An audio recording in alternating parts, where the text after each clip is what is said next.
묵상의 도와심으로 새벽 예배를 시작하겠습니다. 하나님 감사합니다. 간밤에도 주님의 품에 우리를 편히 쉬게 하시고 새날을 주셔서 예배케 하심을 감사합니다. 오늘 이 하루도 주님의 날개 그늘 아래 거하는 하루가 되게 하시고 주님과 동행하는 하루가 될 수 있도록 인도하여 주옵소서. 우리 인생의 모든 짐과 문제들은 온전히 주께 맡겨드리오니 주님이 담당해 주시고 세상이 알 수 없는 크고 비밀한 방법들로 역사하시고 일하여 주옵소서. 하나님, 오직 이 험난한 세상 가운데 하나님과 동행하는 임마누엘의 복을 누릴 수 있도록 인도하시며 저들이 모든 고통과 두려움과 환난의 시간에 주님을 바라볼 수 있도록 인도하여 주옵소서. 이 하루도 온전히 주께 부탁드리며 예수님의 이름 의지하여 간절히 기도하옵나이다. 아멘. 찬송 384장 드리겠습니다. 나의 갈 길 다가도록 예수 인도하시니 내 주 안에 있는 긍휼 어찌 의심하리요. 믿음으로 사는 자는 하늘 위로 받겠네. 무슨 일을 만나든지 만사형통하리라. 무슨 일을 만나든지 만사형통하리라. 나의 갈 길 다가도록 예수 인도하시니 어려운 일 당한 때도 족한 은혜 주시네.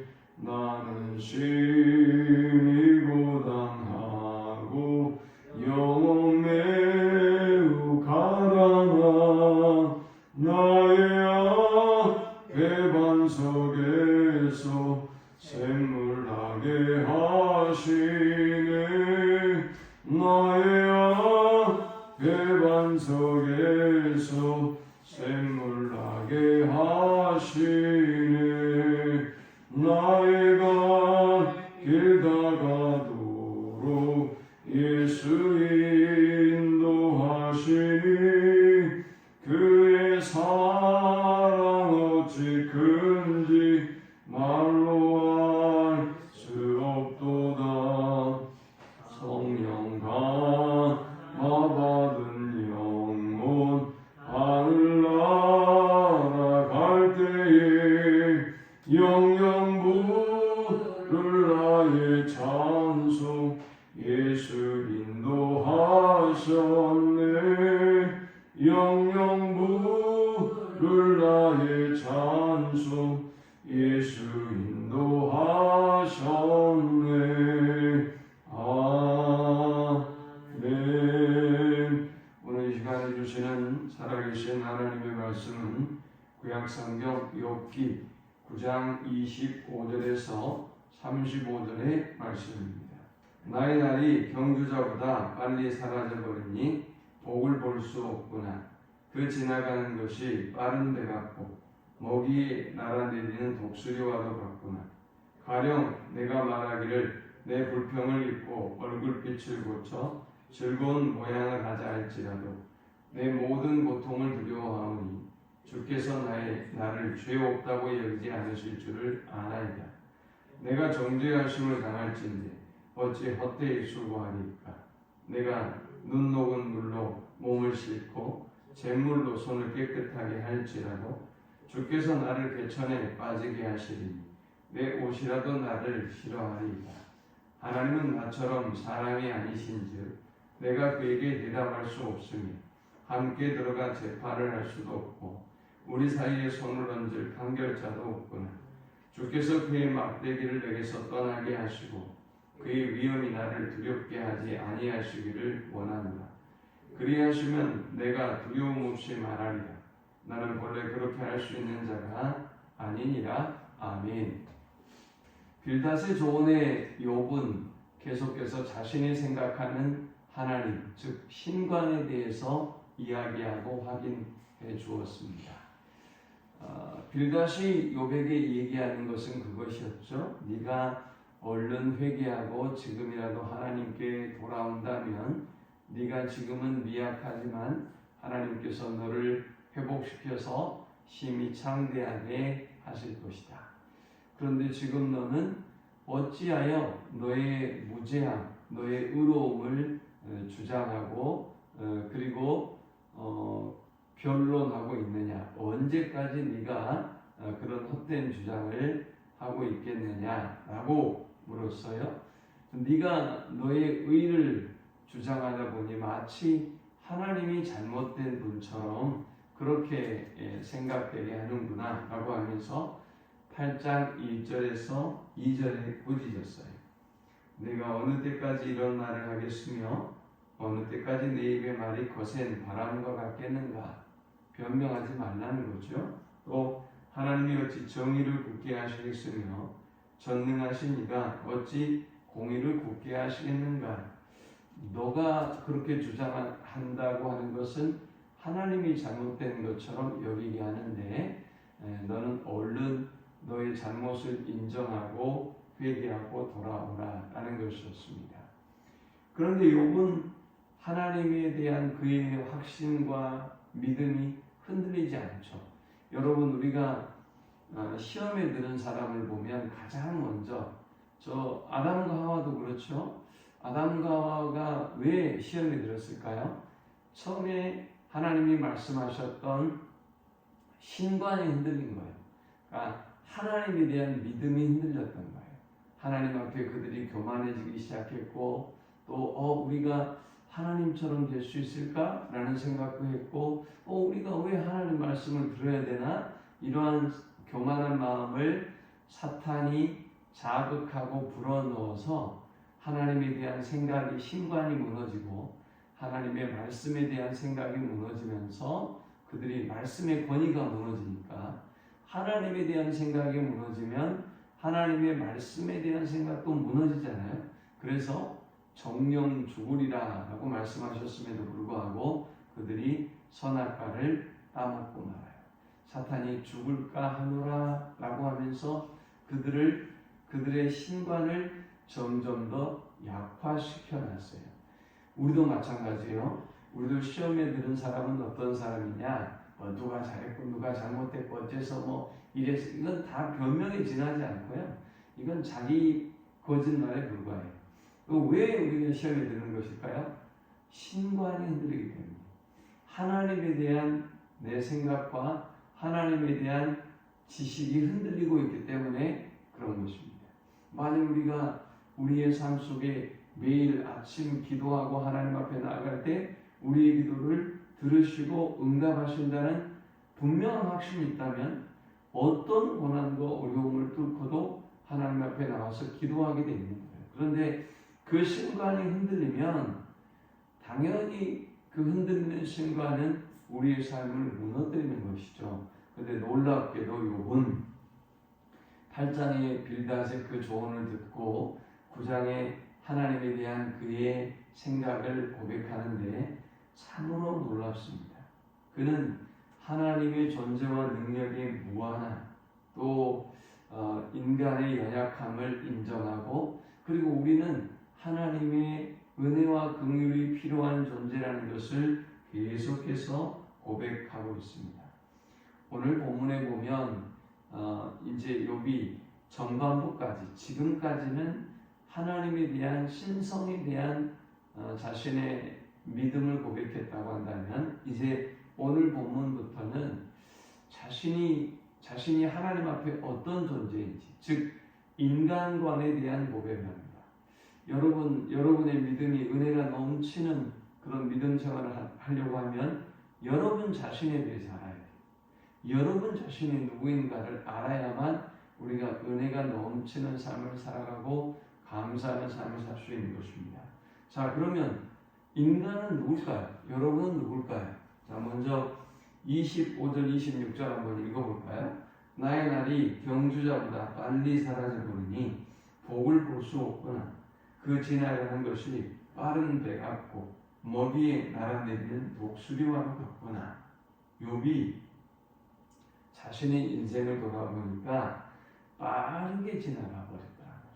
독수리처럼 빠르고 경주자보다 빠르고 빠른 배처럼 지나가 버리더라는 거죠. 자, 이런 그의 고백은 또한 지금 내가 고난당하고 있는데 고통받고 있는데 하나님이 속히 나의 고통과 아픔을 거두지 아니하시면 제 인생이 지나가 버릴 거예요. 그러니까 하나님 빨리 저를 구하시고 도와주세요 라는 말의 의미가 담겨져 있는 것입니다. 이 본문이 보여주는 첫 번째 욥의 인간관, 우리가 가져야 될 인간관은 빠르게 지나가는 덧없는 인생입니다. 저와 여러분이 살아보니까 언제 내가 이 나이가 됐지? 나도 이제 나에게 남겨진 날들이 얼마 남지 않았구나 라는 생각이 들 만큼 순식간에 우리의 시간과 날들이 지나가 버리고 있어요. 자, 그러면서 27절에 가령 내가 말하기를 내 불평을 잊고 얼굴빛을 고쳐 즐거운 모양을 하자 할지라도 이제 시간이 살같이 지나가고 빠르게 지나가니까 그래도 내가 남아있는 시간 동안 행복하고 또 즐거운 마음으로 살아가자 라고 다짐을 하고 또 행복하게 살아야지 라고 인간이 결단하고 마음을 먹지만 그러나 그 결과는 어떻게 될까요? 28절에 내 모든 고통을 두려워하오니 주께서 나를 죄 없다고 여기지 않으실 줄을 아나이다. 내가 이제 남은 시간 불평하지 말고 나에게 남겨준 그 시간들을 얼굴빛을 고치고 즐거운 모양으로 살아야지. 내가 행복하게 살아야지. 인생 뭐 있겠어? 내가 마음을 되잡고 막 행복하게 즐겁게 살고 해도 다시 고통이 찾아오고 또 다시 정죄감에 고통받는 존재가 인간이다라는 것입니다. 죄로 인해서 인간은 아무리 자신이 마음을 새롭게 먹고 다짐을 하고 내가 행복하게 살아봐야지 라고 한다 할지라도 인간이 가진 죄로 인해서 또 그 죄로부터 오는 그 정죄감으로 인해서 결코 행복할 수 없는 존재가 인간이다 라는 것이지요. 자, 그래서 8장의 전반부에서 보여줬던 전능하신 하나님, 위대하신 하나님의 대조에서 인간은 빠르게 지나가고 덧없는 인생을 사는 존재다 라고 욥은 자신의 인생관 또 하나님 앞에서의 인간관을 고백하고 보여주고 있습니다. 두 번째 우리가 이 본문을 통해 얻을 수 있는 영적 교훈은 스스로 선결할 수 없는 정죄받는 인생입니다. 우리가 어떤 존재냐, 아무리 스스로 깨끗하고 정결하게 살아보고 도덕적으로 살아보려고 해도 정죄를 받을 수 없는 존재이고 받을 수밖에 없는 존재이고 스스로 아무리 몸을 깨끗이 씻고 스스로 아무리 의롭게 살아보려고 해도 그렇게 살 수 없는 존재가 인간이다라는 것입니다. 29절에 보니까 내가 정죄하심을 당할진대 어찌 헛되이 수고하리까. 내가 눈 녹은 물로 몸을 씻고 잿물로 손을 깨끗하게 할지라도 당시에 유대사회의 물이 얼마나 깨끗하겠어요. 우리나라 물은 참 깨끗하고 좋지만 그래서 이 사람들이 가장 깨끗하게 생각하는 물은 눈이 녹은 물이에요. 그래서 이 깨끗한 물로 자신을 씻으면 정결하게 된다고 생각을 했다는 거죠. 잿물은 지금 우리로 친다면 우리도 옛날 그릇 닦을 때 잿물 썼잖아요. 잿물은 비누예요, 비누. 그래서 깨끗한 비누로 내가 열심히 나를 씻어도 31절에 주께서 나를 개천에 빠지게 하시리니 내 옷이라도 나를 싫어하리라. 이제 그런데 문제는 내가 아무리 깨끗하고 정결하게 살려고 해도 하나님이 그냥 나를 더러운 개천에 집어넣어버린단 말이죠. 그래서 내 의복도 아이고 더러워라 라고 할 만큼 싫어할 만큼 내가 더러운 존재가 된다라는 것입니다. 이건 무엇을 의미하는 것입니까? 인간이 아무리 의롭게 살아보려고 정결하게 살아보려고 애를 쓰고 몸부림쳐도 하나님 앞에는 의인이 될 수가 없다는 거예요. 하나님 앞에는 부정한 존재, 하나님의 정죄 앞에서는 정결하고 주장할 수가 없는 존재다라는 거죠. 그래서 29절에 내가 정죄하심을 당할진대, 이건 하나님의 정죄를 얘기해요. 내가 정죄하심을 당할진대 어찌 헛되이 수고하리까. 우리가 아무리 노력해도 하나님 앞에서는 마음으로 사람을 미워하는 것도 살인이라고 했잖아요. 마음으로 사람을 부르는 것도 가능한 것이라고 했잖아요. 자, 그렇다면 우리가 하나님 앞에 어떻게 의롭다고, 내가 죄 없다고 말할 수가 있겠습니까? 자, 우리가 욥기를 생각해 보면 욥은 지금 자신의 무죄함에 대해서 너무 항변하고 있고 너무 억울해요.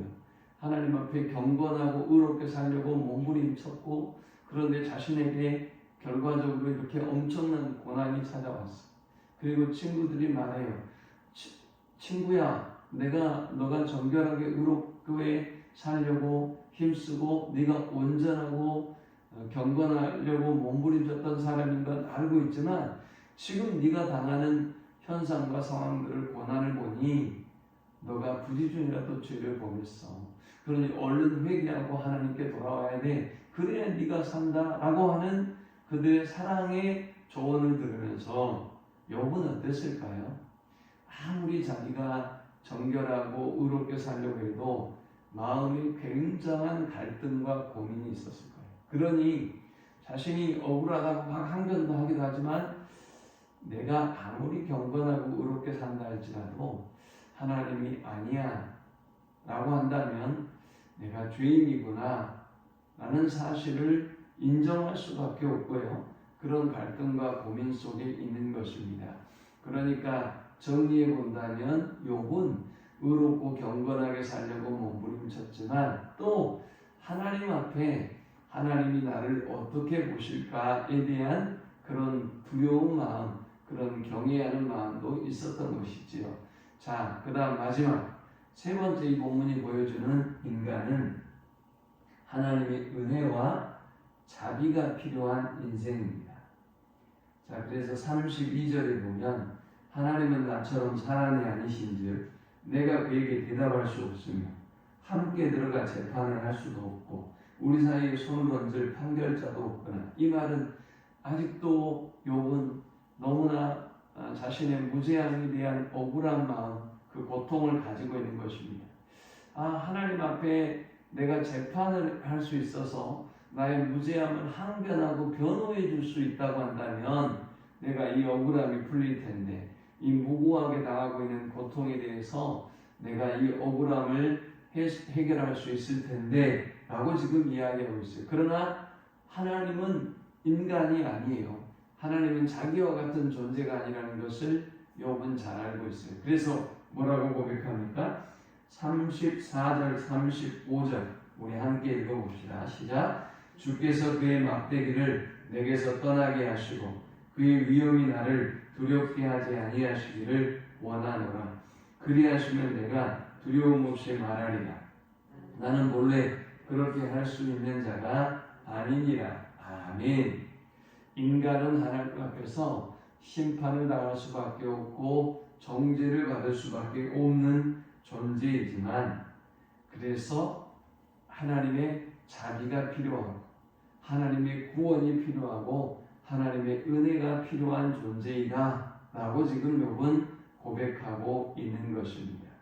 여러분, 우리가 아무리 의롭고 경건하고 완전하게 산다 할지라도 하나님 앞에 완전한 사람이 없어요.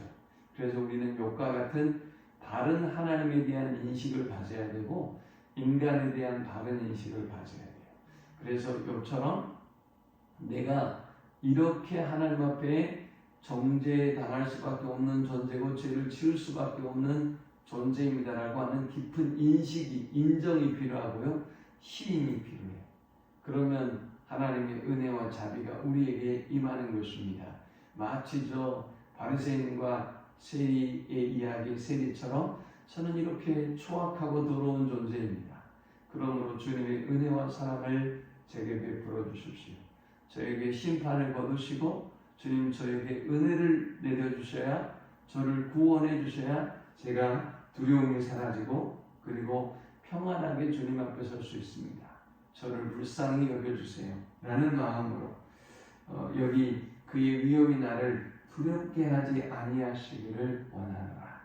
이런 마음으로 하나님 앞에 나아가서 구원의 기쁨과 감격을 누리는 우리 모두가 될 수 있기를 축원합니다. 하나님 감사합니다. 그 말씀을 통해서 은혜받게 하시고 깨닫게 하심을 참으로 감사합니다. 하나님의 은혜가 아니면, 하나님의 긍휼이 아니면 결코 설 수 없는 존재인 우리를 긍휼히 여겨주시고 십자가 앞에 주님의 은혜와 사랑 앞에 겸비하게 엎드리며 항상 겸손하고 감사하며 찬송의 삶을 사는 우리가 되게 하여 주옵소서. 예수님의 이름으로 기도합니다. 아멘. 지금 우리 주 예수님의 크신 은혜와 성부 하나님의 극진한 사랑과 성령의 노보교통 충만케 하시니 우리의 연약함을 인정하고 오직 하나님의 은혜와 긍휼 앞에 날마다 겸손한 마음으로 나아가기를 소망하는 주의 백성들의 머리 위에 이제부터 영원토록 함께 있을지어다. 아멘.